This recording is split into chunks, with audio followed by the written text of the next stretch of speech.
a presentar mi proyecto, que es acerca de e-commerce analytics. Básicamente, en este proyecto vamos a ver algunos fundamentos de clustering y de análisis de series de tiempo.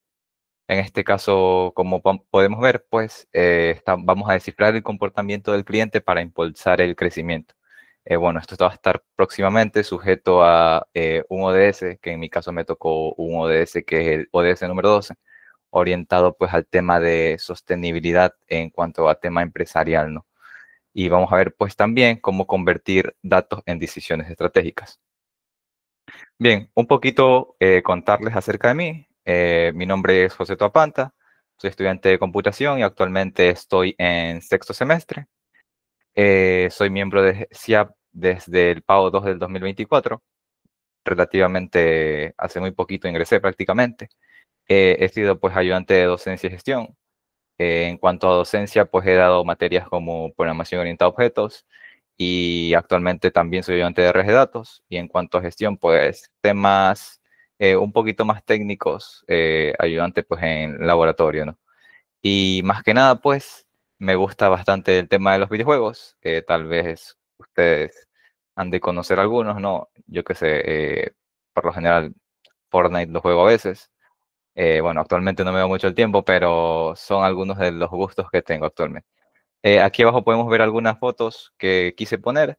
Una de ellas fue pues, nuestra visita a Robiotech como parte del club. Eh, Desde mi punto de vista, pues aliento a que se den este tipo de reuniones, ¿no? Porque pudimos aprender bastantes cosas, no solo de nuestro campo. Personalmente, aunque soy de computación, me fascina bastante el tema de la mecatrónica. Siento que ir un poco más allá como que del software y hacer algo físico también tiene mucho valor para aportar. Y por otro lado, aquí tenemos pues otra imagen que también es relativamente reciente. Es, Estoy yo junto a mi equipo prácticamente participando en el hackathon que hubo de la NASA. Ahí está una de las integrantes que expuso el día lunes, que prácticamente es Valeria. Le gusta a ella pues bastante el tema de galaxias y como tal, el día lunes se han de haber visto tal vez la presentación de ella, que era bastante orientada al tema de modelos con redes neuronales y fue un tema bastante interesante. Me gustó bastante personalmente. Entonces, sin más, vamos a entrar un poco en contexto al tema del proyecto del día de hoy, que yo les mencioné que está centrado en el tema de ventas, ¿no? Cómo usar los datos para tomar mejores decisiones. Inicialmente, tenemos que el dilema del e-commerce moderno se trata de que tenemos demasiada cantidad de datos. Realmente, muchos de estos datos provienen de diferentes fuentes y las distintas empresas pues los almacenan en todas sus bases de datos o en sus data lakes, pero esta data es demasiada, es extensa. Por eso y por ese mismo motivo es que por lo general, pues, los analistas se estresan bastante, pues, al intentar, yo qué sé, analizar esta data, intentar validarla, ver patrones. Sin embargo, es bastante interesante porque a la final vemos que en ocasiones, cuando analizamos los datos, encontramos estos patrones y esto nos ayuda pues a dar respuestas a situaciones de la vida real que realmente pueden ayudarnos bastante, ¿no? Entonces, como tal, podemos ver aquí, tenemos que el dilema del e-commerce moderno es que tenemos una gran cantidad de data. Es un mar de datos y tenemos que, hasta cierto punto, tener la voluntad de poder analizar esta cantidad de datos para poder, pues, obtener insights valiosos y soluciones que podemos aplicar, pues, a un contexto real. Entonces, ahora sí tendremos el problema. En cuanto al problema que yo analicé, tenemos la ausencia de un análisis de los patrones de compra y el valor real de los clientes impulsa una gestión de inventario deficiente, lo que provoca exceso de stock y riesgo de pérdidas financieras. Básicamente, las empresas tienen mucha cantidad de data, como ya mencioné. Sin embargo, en ocasiones no se tiene la voluntad tal vez para analizar esta data que realmente puede otorgar información valiosa, yo que sé, para optimizar procesos, como en este caso el tema de inventario de stock y como tal, pues reducir pérdidas hasta cierto punto, ¿no? Más que nada las pérdidas económicas, porque eso es algo que le interesa bastante a las empresas, ¿no? Entonces, pasemos al siguiente tema, acerca del proyecto como tal, ¿no? Mi proyecto usa la siguiente arquitectura. Como podemos ver aquí, utilizamos una base de datos de PostgreSQL, utilizamos Python y Power BI, entre otras herramientas, bastantes librerías de Python realmente. Para análisis de datos, por lo general se suelen utilizar lo que ustedes ya conocen, que es Pandas, NumPy, y adicionalmente hay otras librerías estadísticas, al menos de las que yo utilicé, para poder dar un soporte y poder analizar bien la data a fondo y obtener todos los insights de tal manera que, digamos que no se me pase nada por alto. Y adicionalmente, pues, librerías también con este tema de algoritmos de aprendizaje no supervisado, librerías como scikit-learn, que eso lo vamos a ver más adelante, pero esta es la arquitectura que, bueno, pues utilizo en mi proyecto. Ya más adelante vamos a ver el porqué de Power BI. En mi caso, pues, elaboré un dashboard con todos los resultados que yo logré obtener de mi proyecto. Python, pues ya como tal, ya les mencioné, me sirvió bastante para el tema de analizar datos con las librerías, y PostgreSQL, básicamente ahí guardé la data que lo obtuve para de esa manera pues traérmela a través de Python con una librería que se llama SQL Alchemy y poder comenzar con todo el procesamiento que tenía que hacer, porque realmente, al menos en este proyecto, gran parte del tiempo se llevó en el tema de limpieza de datos. ¿Por qué? Porque al menos las tablas que obtuve, que ya mismo vamos a hablar de eso, estaban separadas. Entonces, al estar separadas, yo mismo tenía que ver la relación que tenían para poder conectarlas y encontrar pues los insights que pues hasta cierto punto yo necesitaba, ¿no? Y eso requiere pues un extenso proceso de limpieza y análisis sobre todo. Entonces, aquí tenemos un poco de la estructura del proyecto. Yo utilicé una estructura que es bastante utilizada hoy en día para el tema de análisis de datos, la estructura de Cookie Cutter. Es bastante completa realmente, como pueden ver, tiene varias carpetas. Las principales pues serían el tema de la carpeta que contiene el dashboard, la parte de modeling, que es una carpeta que tiene el tema de más bien el entrenamiento del modelo. Adicionalmente, hay otro pipeline ahí que ahorita no recuerdo muy bien. Y bueno, también tenemos la carpeta de los notebooks, que en mi caso elaboré 3 notebooks donde está súper documentado todo lo que se realizó en el proyecto. Y por último, la carpeta de modelos, donde pues se guardó el mejor modelo, aunque en este caso realmente fue un algoritmo de clustering pues no supervisado. Entonces ahí está pues prácticamente el resultado de todo este proyecto, ¿no? Entonces, ¿por qué utilicé esta estructura? Pues realmente porque para mí ha sido bastante cómoda. Me aseguro pues que tenga una estructura bastante estándar que se suele utilizar y es muy coherente, pues me gusta bastante. Y sobre todo porque garantiza la reproducibilidad del proyecto. O sea, más tarde, si quieren echarle un vistazo, pueden ingresar a mi repositorio, pueden bajarse el proyecto, ahí están las instrucciones, no son muchas y prácticamente podrían replicar en muy pocos segundos todo lo que se hizo, ¿no? Y sobre todo, pues lo más importante, que separa el código de producción de los archivos de análisis. Exactamente porque los notebooks están separados pues del tema del modelado, que como podemos ver está en una carpeta por separada, y de la carpeta modeling, que ahí tenemos pues el entrenamiento del algoritmo que utilicé, y como tal pues esta es la estructura que se utilizó para el proyecto, ¿no? Entonces, ¿de dónde obtuve los datos? Realmente los obtuve de un caso de estudio que se encuentra en Datacamp mismo. Eh, Realmente una interrogante que yo tuve aquí, pues si esta data era generada tal vez, o si era real, pero hasta cierto punto, más adelante cuando veamos los análisis, eh, hasta cierto punto digamos que intuyo de que esta data sí puede que sea real de alguna empresa.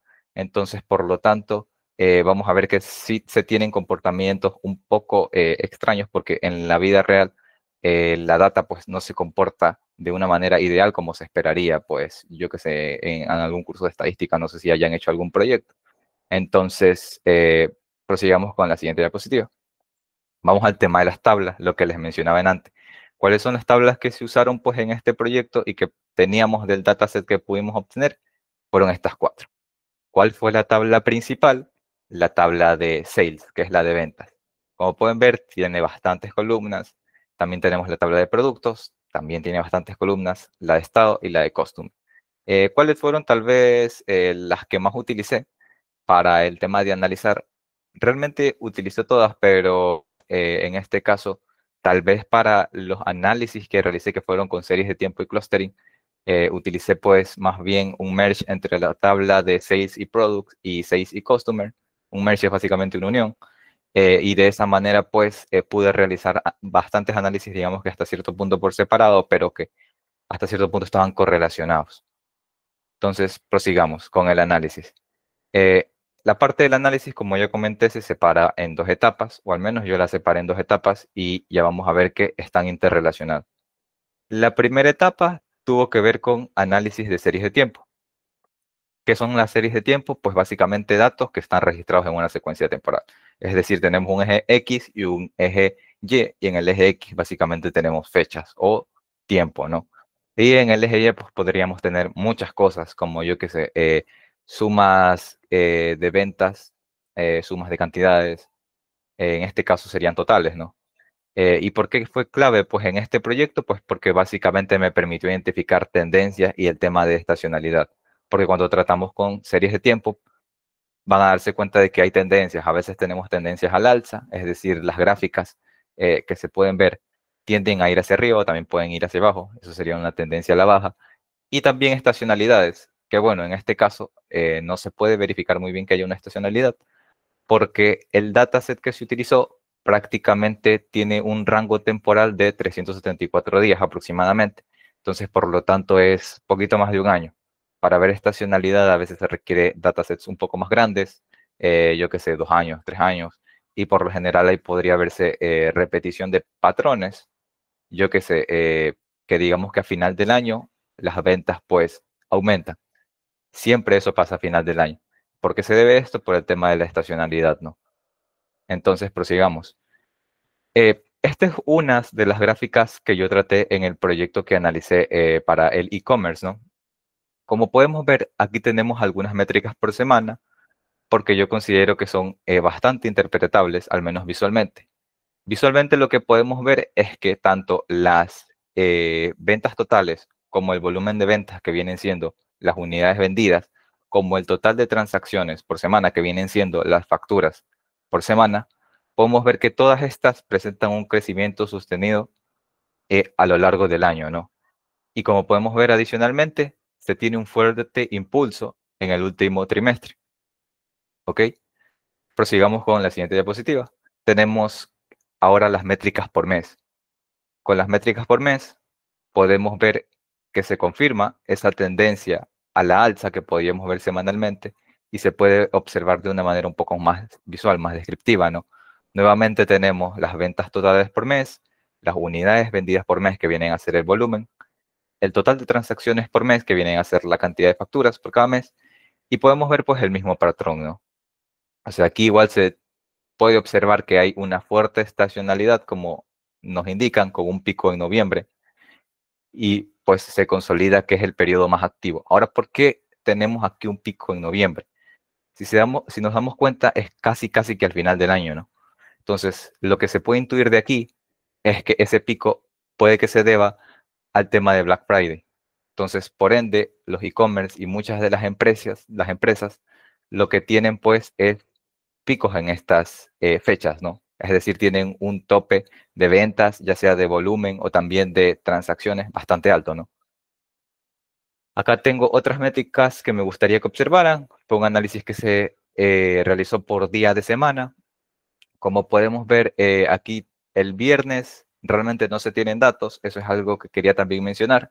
Cuando realicé el análisis de series de tiempo, prácticamente la data que me otorgaban o que obtuve, los registros no eran continuos. Entonces, a mí hasta cierto punto me tocó hacer que ese dataset sea continuo. Entonces, por ende, bueno, para el análisis que tengo aquí, realmente lo que estaríamos considerando serían todo el resto de días, excepto el viernes, ¿no? Aquí lo que podemos ver es que los días de mayores compras, tanto en ganancia monetaria como en volumen de ventas, que es cantidad de productos comprados, y en cuanto a total de transacciones, que básicamente son las facturas, es que tenemos picos por lo general a inicio de semana. Aquí dice lunes y martes, pero bueno, si pueden observar, por lo general tenemos picos lunes, martes y miércoles, ¿no? Y tenemos descensos que sí son notables sábados pues, y domingos, que tenemos pues unos descensos, las barras son mucho más bajas. Entonces visualmente eso es algo que podemos confirmar aquí. En cuanto al tema de ventas por categoría, porque si se dieron cuenta en antes, en las tablas que teníamos, realmente teníamos muchos campos. eh, para esta presentación tuve que, digamos, acotar un poco el análisis, porque de lo contrario sí se iba a hacer un poquito largo. También habían columnas, por ejemplo, como región o ciudad, pero esas columnas, o incluso producto, pero esas columnas realmente tenían como que muchos registros. Entonces, por ende, el análisis ahí se iba a hacer un poco más largo. Ahí entrarían más bien el tema de tops, ¿no? Por eso, al menos en esta presentación, decidí hacer el tema de un análisis por venta de categorías también, para que veamos un poco, ¿no? Aquí podemos observar que hay categorías que se venden mucho más que otras. Igual hay dos que están mucho marcadas, que son comida y disposables, que básicamente representan la mayoría de la cantidad de ingresos, ¿no? Tenemos valores bastante altos, por encima de $350,000 prácticamente, y representan las proporciones más altas de toda esta gráfica, de toda esta categoría, ¿no? Vamos a hacer un contraste pues con el tema de volumen por categoría. Si se dan cuenta, a comparación del gráfico anterior, aquí tenemos pues volumen de ventas. Lo único que ha sucedido es que hubo como una especie de cambio entre las categorías de disposables y las categorías de alimentos. Igual podemos ver que en cuanto a volumen de ventas, la que se vende más realmente es la de disposables. La de food queda en segundo lugar, que viene siendo la de alimentos, pero más o menos sigue la misma pues tendencia que podemos ver en el gráfico anterior, ¿no? Ahora, hasta ahora, como hemos podido ver, muchas de estas gráficas, principalmente estas que quise mostrarles al inicio, iban hacia arriba, ¿no? Lo que uno puede intuir de aquí, de que estas gráficas tengan una tendencia al alza, es lo siguiente, ¿no? Que el negocio está bien, tal vez, que es bastante rentable, que realmente no habría que hacer muchos cambios. Sin embargo, ese análisis que hemos realizado hasta ahora realmente viene siendo muy superficial.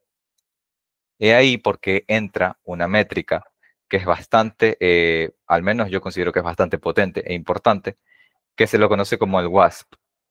El WASP es básicamente algo que en inglés pues significa Weighted Average Selling Price, que es básicamente el precio promedio ponderado de venta, y esto de aquí ayuda a detectar si los ingresos por cliente están cayendo. Y efectivamente, como pueden ver, esta métrica de aquí está a la baja. Básicamente está estancada. Entonces, esto puede deberse a muchos factores, principalmente los que nos mencionan aquí, que básicamente es que la empresa tal vez está ofreciendo muchos descuentos o ha ofrecido demasiados descuentos a lo largo del año, porque es evidente que esta gráfica va a la baja. Y esto puede deberse a una alta presión competitiva, ¿no? Entonces, al tener esta alta presión competitiva, pues tienen una baja capacidad para subir los precios. Y esto de aquí, pues, es un indicador de un problema, porque si esto sigue a la larga, pues podría darse una situación que básicamente es insostenible. O sea, podría llevar a la empresa, no tal vez a bancarrota, pero tal vez a un apuro. Ahora, terminando el análisis que hicimos de series de tiempo, quisiera comentarles algo. Yo cuando estaba haciendo el análisis de series de tiempo, yo intenté hasta cierto punto ver cómo solucionar este problema que habíamos detectado del WASP con alguna forma o con algún modelo de Machine Learning que implemente lo mismo que estaba utilizando, series de tiempo. Básicamente intenté hacer algo que se llamaba proyecciones. Ahora, como pueden darse cuenta, las gráficas realmente son muy variables. Tratar con series de tiempo y es un poco complejo, porque para poder hacer modelado y predicciones y hasta cierto punto proyecciones que yo quería hacer con modelos de Machine Learning, pues básicamente tenía que suavizar esta gráfica, que lo logré hasta cierto punto, e incluso algunos análisis que hice que están en el notebook, ustedes van a poder encontrar que también verifiqué que los datos pues hasta cierto punto sean estacionarios, que básicamente significa en estadística que los datos pues sean óptimos hasta cierto punto para poder servir como un dataset pues, de entrenamiento para un modelo y que me salga una predicción bastante buena. Sin embargo, se intentó este tipo de de aproximación al problema para poder resolverlo, pero no resultó. Intenté utilizar modelos como por ejemplo el de Profit, que es un modelo de Facebook que sirve para hacer este tipo de pronósticos de manera mucho más fácil, y algo que se llama Arima, que también es otro modelo que sirve para hacer este tipo de pronósticos. Sin embargo, como ya les menciono, no funcionó. Y esto básicamente fue un gran problema. Si no podemos solucionar ese problema a través de ese enfoque que están intentando, ¿qué más podría hacerse para resolver este problema y llegar a los insights o a un producto que realmente le sirva a las empresas para poder tomar decisiones basadas en datos? Entonces, en base a esto, me puse a pensar un poco y me acordé de un proyecto que anteriormente utilicé para ingresar al club. Y básicamente lo que dije es, si aplico clustering, también podría solucionar el problema desde otro punto de vista, ¿no? Porque para hacer clustering en este caso, que es algo que ya les voy a explicar, pues básicamente ya no iba a tener que tratar tanto con el tema de series de tiempo, sino que iba a tener que tratar más bien con los clientes. Sin embargo, intenté implementar información que obtuve de las series de tiempo para poder pues obtener un producto pues hasta cierto punto de calidad. Y ahí es donde viene el análisis de clustering. Tenemos pues que es básicamente es un análisis de agrupamiento según criterios pues de similitud. Aquí les puse una pequeña imagen para que ustedes puedan comprender más bien de qué trata esto. Es básicamente que vamos a utilizar algunos algoritmos que nos permiten hallar patrones en los datos, y estos patrones pues van a tomar ciertas formas, los van a agrupar, y estos grupos pues van a tener ciertas características que nosotros vamos a poder analizar. ¿Por qué fue clave aquí? Pues porque permitió descubrir patrones ocultos, y lo principal, segmentar perfiles. Y por último, pues detectar posibles focos de bajo WASP mediante algo que se llama MRF, que MRF viene siendo lo que yo utilicé para hacer el tema de clustering. M viene de la palabra monetary value, que básicamente es cuánto un cliente ha gastado a lo largo en su historial de compra de la empresa. R viene de recency, que tiene que ver con el tema de recencia o qué tan reciente un usuario o un cliente ha realizado una compra, y F, que básicamente es frequency, que qué tan frecuente dicho cliente realiza pues una compra en nuestra empresa. Entonces, mediante esta nueva aproximación, yo hasta cierto punto intenté resolver el problema que veíamos anteriormente aquí, y que como tal me dio bastantes, muy buenos resultados, de hecho. Entonces, aquí tenemos un poco de los algoritmos que utilicé. Como estamos hablando hasta cierto punto de términos bastante estadísticos, para pues hallar el tema de los clústeres, existen muchos algoritmos, eh, cada uno pues tiene sus peculiaridades, y estos de aquí que les enumeré son algunos de los que yo he podido utilizar en mis proyectos anteriormente, y hasta cierto punto yo considero que les tengo bastante confianza porque bueno, también los sé utilizar, y en ese sentido pues considero que es bastante sencillo, aunque sí se necesita de un poco de análisis para poder obtener estos clústeres que requeríamos pues para solucionar el problema original que podíamos ver, que básicamente, que si la empresa seguía pues con esta métrica a la baja, básicamente se iba a meter en un problema, ¿no? Entonces, dentro de estos algoritmos tenemos tres, que en este caso viene siendo Agglomerative, K-means y DBSScan. Les menciono un poco de qué trata cada uno. El aglomerativo básicamente es, aquí nos dice que une puntos similares paso a paso. Realmente, por eso les puse en la imagen, detecta más bien como hasta cierto punto dentro de la data una especie de jerarquía. Y en base a esa jerarquía es que va armando los clústeres, y de esta manera pues obtenemos ese resultado. Por otro lado, K-means, que es otro algoritmo que es de aprendizaje pues no supervisado. Los algoritmos de aprendizaje no supervisado básicamente nos ayudan con el tema de pues, obtener estos patrones en la data, o sea, nos permiten descubrir este tipo de clusters. Entonces, el algoritmo de K-means agrupa por cercanía. Como podemos ver en la imagen, pues los puntos pues, que están más cercanos se consideran que son de un mismo clúster. Y por último tenemos el algoritmo de DBS-Scan, que detecta grupos densos y elimina el ruido. Y por eso mismo es que les puse esa imagen que pueden ver acá. Tenemos pues estos puntitos que están por separado y prácticamente ya han sido como que agrupados por el algoritmo de DBS-Scan. De estos tres que están aquí, pues cada uno tiene sus peculiaridades, ya les menciono. K-means tiene un defecto que es que tal vez asume a veces que los datos son como que muy esféricos, pero esto no siempre podría darse en la vida real, ¿no? DBSSCAN, por el contrario, pues es un poco más robusto al tema de el ruido, que el ruido básicamente serían puntitos que tal vez estén intermedios de esos grupos y el algoritmo tal vez no sepa si ese punto corresponde a un grupo en específico o a otro, ¿no? Lo que hace pues DBSSCAN es que estos grupos que como que no sabe decidir si pertenecen a uno u otro, realmente los manda a otro grupo, que básicamente ese grupo contiene a todos los puntitos que corresponden a ruido. Entonces, básicamente obtendríamos una especie de clusterización eh, un poco más limpia, ¿no? Pero también DBSSCAN nos da esta característica que es más robusta a comparación de los otros algoritmos que podemos ver aquí, en cuanto a que podemos tener un grupo que también se considera ruido, ¿no? Entonces, prosigamos, ¿no? ¿Cuáles fueron algunas de las métricas que yo utilicé para ver cuál de estos algoritmos era el mejor? Fueron estas de aquí. ¿Y para qué se utilizan métricas en cuanto a dichos modelos, o más bien dichos algoritmos que vimos anteriormente? Pues porque nos permiten medir qué tan bien funciona cada uno de estos algoritmos. ¿Para qué? Para poder ayudar a elegir el más adecuado según los resultados que hemos visto. Entonces, de estas tres métricas de aquí, tenemos Silhouette Score, Davis Boulding y Kalinski-Harabas.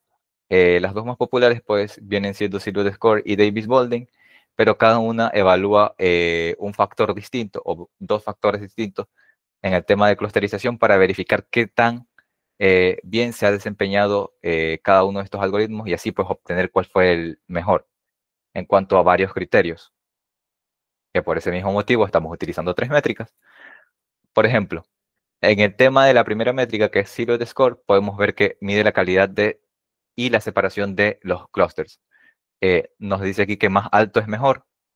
Entonces, esta es una de las primeras métricas que utilicé pues para verificar qué tan bien se desempeñaba cada uno de los algoritmos que utilicé.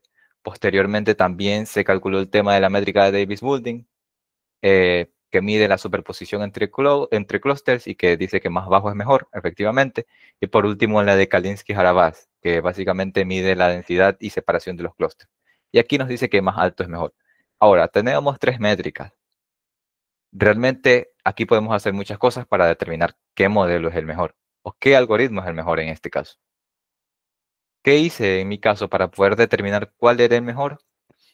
Estas métricas de aquí suelen tener unos rangos de valores que suelen tomar, ¿no? En primer lugar, pues, pensé y dije, bueno, ya que tengo estas métricas, podría tal vez calcular una métrica que sea compuesta, es decir, que utilice las tres y en base a las tres genere una sola métrica, de tal manera que esta métrica combinada sea la que me defina realmente qué modelo es mejor. No, y eso se hizo. Pues básicamente se utilizó las tres métricas, se las normalizó para, bueno, a la final combinarlas y producir una única métrica y así definir cuál de los algoritmos que teníamos era mejor para realizar el tema de clusterización. Y de esa manera obtuvimos que el ganador era K-means. Y K-means, pues básicamente me arrojó los siguientes resultados. Me arrojó tres clústeres. Tenemos de estos tres, clientes en riesgo, clientes ocasionales y clientes campeones. Volviendo al tema de el WASP, ¿no? Que básicamente lo que me decía era que básicamente me decía que el precio promedio ponderado de venta por cliente estaba cayendo, pues hasta cierto punto esto de aquí tiene que ver con cómo vamos a atacar exactamente ese problema, ¿no? Entonces, para cada uno de estos grupos, como podemos ver, tenemos algunas métricas y también se definieron estrategias para poder exactamente atacar este problema que a la empresa le estaba afectando. Como podemos ver, tenemos que varias de estos clústeres contienen pues cierta cantidad de clientes. Ciertamente no son muchos porque sumándolos entre todos dan alrededor de 3.000. Pero bueno, es bastante interesante ver, por ejemplo, aquí les puse la métrica de cuál es el promedio de básicamente de gasto que han hecho los clientes durante pues todo su historial de compra en la empresa y podemos ver que efectivamente son características que caracterizan a cada uno de estos clústeres. Por ejemplo, clientes en riesgo, podemos ver que efectivamente tienen un promedio de compra bastante alto. Podemos observar que compran con frecuencia de forma moderada, pero no lo hacen desde hace cierto tiempo. Entonces, por eso se considera que son clientes en riesgo. Entonces, la estrategia a aplicar ahí hasta cierto punto, digamos, sería activar campañas de retención y de recordatorio para poder evitar el tema de pérdidas, porque es un clúster que si lo tratamos de dicha manera, podríamos mover dichos clientes hacia el clúster que nos gustaría en el que estuviesen, que es el tema de los clientes campeones, que vamos a hablar de ellos un poquito más adelante. Entonces, también tendríamos el clúster de los clientes ocasionales, que podemos ver que es el que más clientes tiene, aunque ahorita que me doy cuenta, creo que se me cambiaron más bien los grupos. Clientes ocasionales debería ser el último grupo de acá. Digamos que se me cambió un poco. Los clientes ocasionales realmente serían 885. Tenemos que el promedio de venta de ellos es $78,22, muy poco a comparación de los clientes campeones y los clientes en riesgo. Y como tal, pues ellos sí tendrían el tema de alta resencia, que básicamente quiere decir que no han realizado compras en mucho tiempo, baja frecuencia, que básicamente no tienen mucha facturación en cuanto al tema de la empresa y pues gastan lo mínimo. ¿Y cuál sería la estrategia a aplicar para ellos? Pues básicamente usar campañas de reenganche selectivas, efectivamente como nos menciona aquí, o definitivamente dejarlos ir. Porque pues bueno, es un clúster que en primer lugar no tendría muchos clientes y el promedio pues de compra de ellos sería muy bajito, que es 78,22, si los comparamos a comparación de los otros clústeres, ¿no? Y bueno, por último tendríamos el tema de los clientes campeones, que ellos sí tendrían pues 1.235 clientes, solo que aquí se me movió un poco el tema de las métricas. Y si podemos ver el promedio de compra de ellos, es mucho más grande, o sea, es prácticamente el triple de los clientes que están en riesgo, ¿no? Y muchas veces más, pues, en cuanto a los clientes ocasionales, ¿no? Y estos clientes, pues, ¿qué se supone? Son los más recientes, o sea, realizan compras prácticamente de forma mucho más reciente, es decir, son los más activos, por ende también son los más frecuentes y son los más valiosos.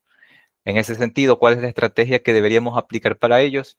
Impulsar pues esas ventas mediante descuentos estratégicos. O sea, ofrecerles estrategias, ofrecerles descuentos a este grupo pues para que se sigan manteniendo así como necesitamos que sean pues clientes fieles y sobre todo valiosos, ¿no? Porque son los que aportan mucho más valor a la empresa.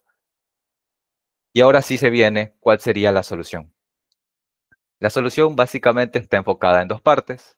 Es una solución modular que combina dos cosas, un pipeline automatizado y un dashboard interactivo. Tenemos que permite segmentar clientes del e-commerce para mejorar la toma de decisión. Y por último, pues lo que nos interesa, facilita estrategias personalizadas en un mercado digital muy competitivo, como pudimos ver.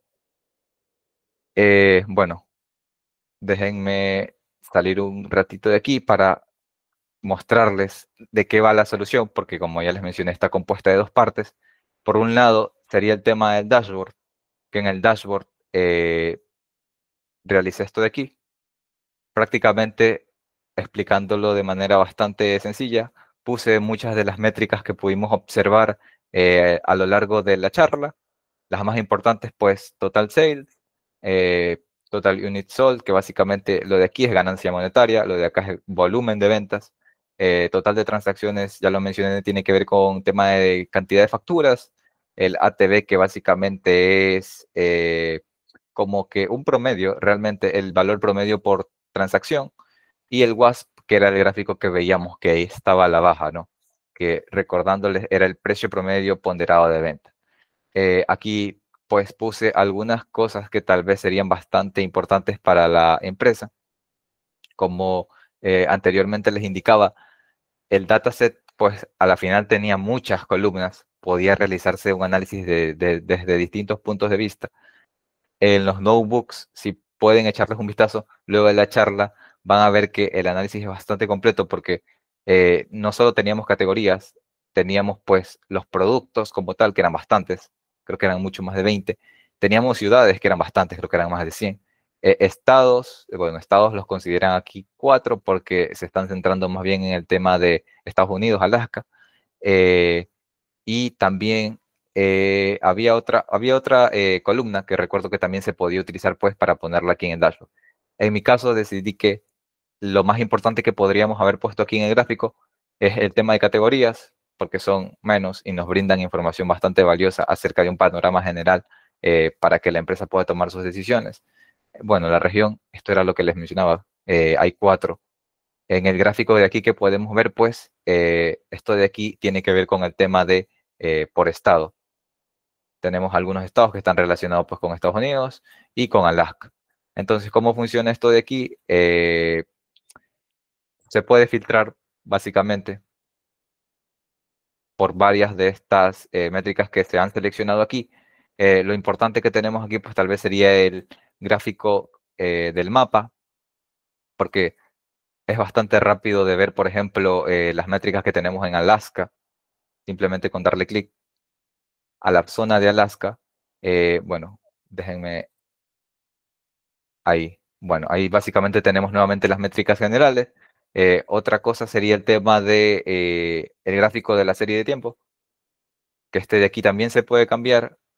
Ahí está puesto pues de forma diaria, pero aquí también se puede modificar un poco. Eso es algo muy bueno de Power BI. Si le damos aquí, pues nos podemos ir moviendo pues por meses, por semanas, y la gráfica puede cambiar, ¿no? Es importante también este diagrama de acá es un anillo realmente, que nos permite ver las métricas por categoría de una forma bastante rápida. Igual, si le damos clic a una categoría en específico, se nos actualiza pues la serie de tiempo y podemos ver también que se nos actualiza la métrica seleccionada aquí en esta card que podemos ver acá. Entonces, de esto va el dashboard. Bueno, acá también otras cositas que me olvidé de mencionar, tal vez era el tema del año, el mes y el día. Son cosas secundarias realmente, como pueden ver aquí el año está 2020-2021, justo por el tema que les decía. El dataset contempla realmente fechas de un año aproximadamente, 374 días, y pues por eso es que básicamente tenemos 2020-2021, ¿no? Eh, y posteriormente, pues, esta es una parte de lo que corresponde a la solución, ¿no? Pero ahora vamos a la parte que es un poco más pesada, pero también es interesante, ¿no? Es el tema de los modelos. Como pudimos ver anteriormente, el modelo que ganó, o más bien el algoritmo, que en este caso nos botó mejores resultados en base a la métrica ponderada que generamos en cuanto a 3 métricas adicionales, eh, pues fue K-means. Entonces, aquí en la estructura del proyecto, básicamente me voy a ir al tema de modeling, y aquí están estos scripts, y tenemos pues 2, el tema de train y el tema de predict. Train, si le damos clic rápidamente, esto de aquí es para que es un pipeline pues automatizado. Todo lo que yo realicé en los notebooks está hecho de una forma mucho más rápida, y básicamente aquí está ejecutando todo el pipeline, ¿no? Entonces el entrenamiento ya finalizó correctamente y lo que hace pues es guardarme el modelo de tal manera como yo lo había pues hasta cierto punto entrenado y bueno, eh, digamos que analizado también en los notebooks que tenía. Y por otro lado pues tenemos el script de el predict.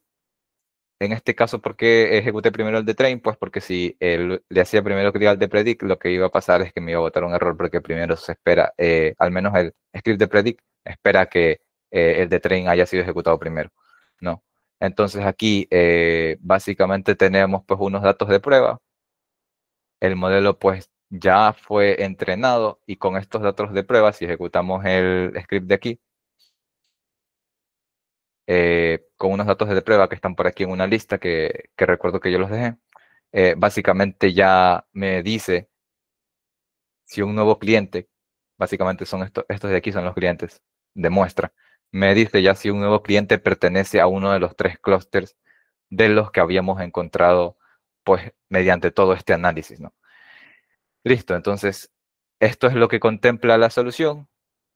Sin embargo, no hay que olvidar cuál era el problema. Y justo lo que yo les mencionaba del tema del ODS al que estábamos intentando pues aportar, ¿no? El ODS al que estaba intentando aportar es al ODS número 12, que trata acerca de producción y consumo responsable. ¿Y cuáles fueron los puntos que se atacó con todo este análisis y todo este producto en general, que básicamente está constituido por un dashboard y un pipeline automatizado? Es el tema de uso eficiente de recursos, prácticas sostenibles en empresas y educación y conciencia sobre consumo responsable. ¿Y de qué manera pues se contribuyó a este ODS? Pues básicamente con una segmentación inteligente que realmente nos permite optimizar recursos, de tal manera pues que se eviten esfuerzos innecesarios y de tal forma pues se fomenten decisiones comerciales sostenibles y sobre todo inteligentes que se basen en datos, ¿no? Entonces, por último, pues me queda por mostrarles pues el tema del repositorio. Aquí hay un enlace por si gustan revisarlo. Igual sería bastante bueno que le echen una ojeada porque es bastante el análisis que se realizó ahí. Igual de todas formas, voy a mostrarles un poquito, eh, más bien el tema del Redmi, la portada. Aquí está detallado exactamente prácticamente todo lo que les expuse el día de hoy. Eh, Tenemos el tema del dataset, cuál es pues la guía de instalación para que esto ustedes tal vez lo puedan replicar si gustan hacerlo más tarde. Y los pipelines que se hicieron, que básicamente fueron dos, el de TrainPy y el de PredictPy. Ah, y el dashboard también está incluido en el proyecto, ¿no? Aquí está la estructura y está con todo actualizado justo como se nos explicaba el día de hoy. Entonces, yo considero que aquí está, hasta aquí llega la presentación prácticamente. Esta sería la última diapositiva. Les agradezco bastante pues que hayan asistido el día de hoy. Pero bueno, antes de terminar realmente, tal vez no sé si tengan dudas o preguntas para responderles pues eh, acerca de lo que quieran consultarme, no sé. La ponderación fue un promedio entre las tres, o cómo sería la ecuación. Sí, la ponderación pues fue, bueno, no un promedio entre las tres, porque básicamente es que ahorita no recuerdo muy bien cómo hice esa parte, pero la combinación se usó hasta cierto punto normalizando con algo que se llamaba min-max scaler. Entonces, básicamente con eso obtuve la métrica que esperaba, que era la que me ayudó a decidir cuál de los tres algoritmos era el mejor. Ajá. ¿Qué técnicas incluyes para el preprocesado, para el clustering? Técnicas. Ah, ya. Preprocesado. Con preprocesado yo interpreto el tema tal vez de limpieza o tal vez normalización y tal vez transformaciones. Creo que debería ser, ¿no? Si te refieres a eso, pues básicamente, de hecho, ya que estamos, mostrar esta parte de aquí. Eh, sí, dice el tema de eh, principalmente de mi momento, que esto estaba por aquí, realicé como dos pasos. Primero era el tema de transformaciones, que eso fue lo que hice, y el tema de escalar la data. En mi caso, probé con una transformación logarítmica primero, pero realmente no me gustó cómo quedó. O sea, aún quedaban outliers y eh, no se habían estabilizado pues temas que nos interesarían como la media y la mediana. Entonces, yo como sí conozco otra que es un poco más robusta, que es la transformación de Box-Cox, utilicé esa de ahí. Esta me dio mucho mejores resultados, las distribuciones pues se corrigieron mucho más. Y en base a esto, pues luego hice el tema de el escalamiento, que el escalamiento, si no estoy mal, eso estaba en el pipeline, que era en el de train. Este de aquí, si no estoy mal, lo hice con un estándar, creo que era un estándar scaler, ajá. Entonces, eso fue el procesamiento que se realizó prácticamente y ya con eso, pues, eh, hice el tema de clusterización. Ujú. Dice, ¿qué faltó o qué era requerido para que se lograra hacer el forecasting con ARIMA Profit? Yo creo que esa pregunta sí te la voy a quedar debiendo, tal vez porque, o sea, mostrándote un poco del análisis que hice aquí, hice algunas cosas. metí pruebas de hipótesis porque quería validar realmente que la data o que las series de tiempo fueran estacionarias. Y hasta cierto punto, pues sí se logró. Estaba muy bien. Pero al intentar pues hacer las pruebas, eh, o sea, considero que no funcionó, no salió como esperaba y eso tal vez puede deberse a que no analicé factores que debieron haberse analizado o que tal vez desconozco y por ende no pudo realizarse el tema de forecasting. Ujú. ¿Qué pruebas usaste para la estacionalidad y estacionalidad? Usé una realmente, que es la de aquí, que es la de AD Fuller. Y pues evalué esto de aquí, el p-value, como era pues menor era muy pequeño realmente, entonces prácticamente mi data era estacionaria. Ujú. Lo que usaste se puede usar en programas predictivos. Depende de qué parte, porque o sea, si te refieres a la parte predictiva, eso es el tema de forecasting que como tal pues quedó una base más bien asentada en el notebook para poder pues seguir haciendo el tema en algún futuro, porque sí me gustaría terminar de hacer esta parte, me quedé con la pica realmente. Y pues el tema de clustering, pues eso, o sea, como ya pudieron observar, es para si entra algún cliente nuevo, poder asignarlo con el modelo que ya se utilizó en base a la data que teníamos, pues poder segmentarlo y agregarlo a algún clúster, ¿no? Eh, y pues básicamente eso. Pero bueno, algo que sí hay que aclarar es que obviamente si ingresan muchos clientes, las distribuciones por lo tanto se van a actualizar y ahí lo que pues tendría que hacerse pues sería nuevamente algún análisis y pues reentrenar los modelos, ¿no? Ujú. Lo que guardaste como modelo fue sobre el modelo de Camis, un pipeline que incluye los objetos del preprocesado. Están varias cosas. Esa parte de ahí sí no entiendo de toda la pregunta, pero guardé algunas cosas. Los lambdas de las transformaciones, el modelo y el escalador. Esas tres cosas guardé. Ujú. ¿Alguna otra duda?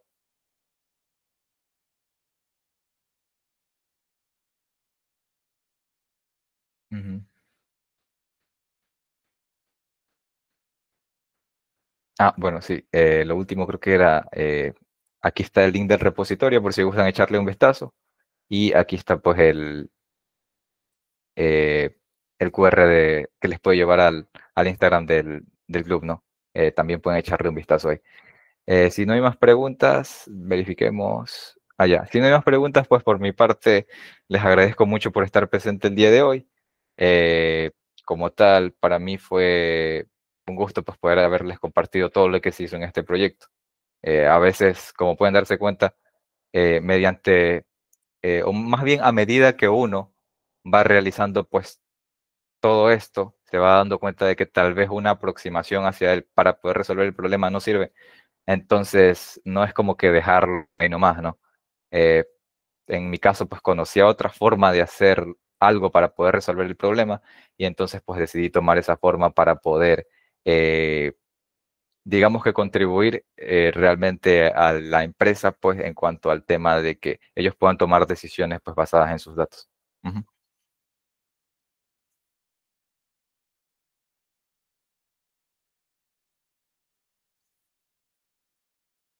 Bueno, chicos, yo creo que no sé si ya no tienen más dudas. Yo creo que hasta aquí llegamos, ¿no? Déjenme tomar un poco de agua, que hablar una hora sí cansa un poco.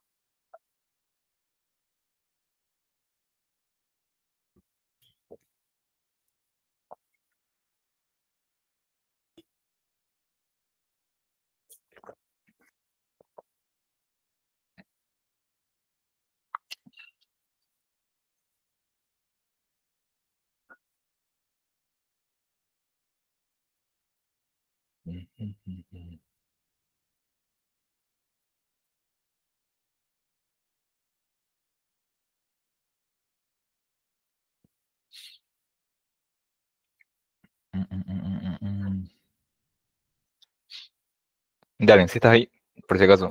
Sí, sí estoy. Ya, ¿qué hacemos ahorita? No sé.